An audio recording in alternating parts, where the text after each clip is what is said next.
Գավառի Գրիշա Ափրոյանի անվան մարզադպրոցում դիմավորում են պատանի պարածանրորդ Արտյոմ Մուքսյանին։ Մարզադպրոցի սանը Հայաստանի պարածանրամարտի հավաքականի կազմում մասնակցել է Թբիլիսիում կայացած պարածանրամարտի աշխարհի գավաթի 2025 թվականի առաջնությանը և 2 ոսկե մեդալ նվաճել։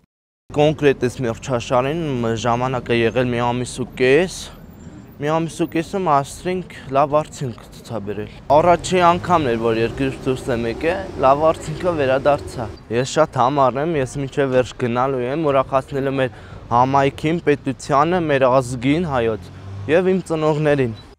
Պատանի ծանրորդը 3 մոտեցումների արդյունքում գրանցում է 66 կիլոգրամ լավագույն բարձրացրած քաշ և 3 մոտեցումների հանրագումար արդյունքում 184 կիլոգրամ բարձրացրած քաշ։ Արտյոմ Մուքսյանի և նրա մարզիչ Ժորա Հովհաննիսյանի համատեղ աշխատանքի հաջողությամբ հպարտ ու ոգևորված են ինչպես նրանց հարազատները, այնպես էլ Գավառի համայնքապետարանը։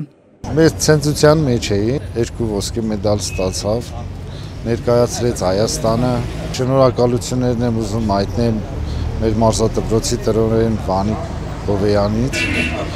անձնական մարզիչ Ժորա Հովհաննիսյանից, շնորհակալություն եմ հայտնում Գուրգեն Մարտիրոսյանից իր աջակցության համար։ Հպարտանում եմ իմ որդով, դեռ առջևում կան էլի մրցույթներ, որ պետք է մասնակցի,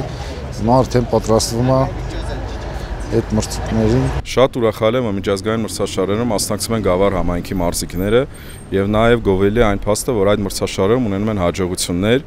եւ Գավառ համայնքի անունը բարձր են պահում տվյալ բեմերում։ Մարզիկին փոխանցում եմ Գավառ համայնքի ղեկավարի շնորհավորանքները եւ բարեմաղթանքները։ Պատանի ծանրորդն այս հաղթանակով չի սահմանափակվում, շարունակում է մարզվել եւ կատարելագործվել մարզական հաջողությունները բազմապատկելու նպատակով։ Անահիտ Կարյան, Արփիկ Կակոյան, Սարգիս Ալավերդյան, Գավառ հեռուստաընկերություն, Գեղամա օր։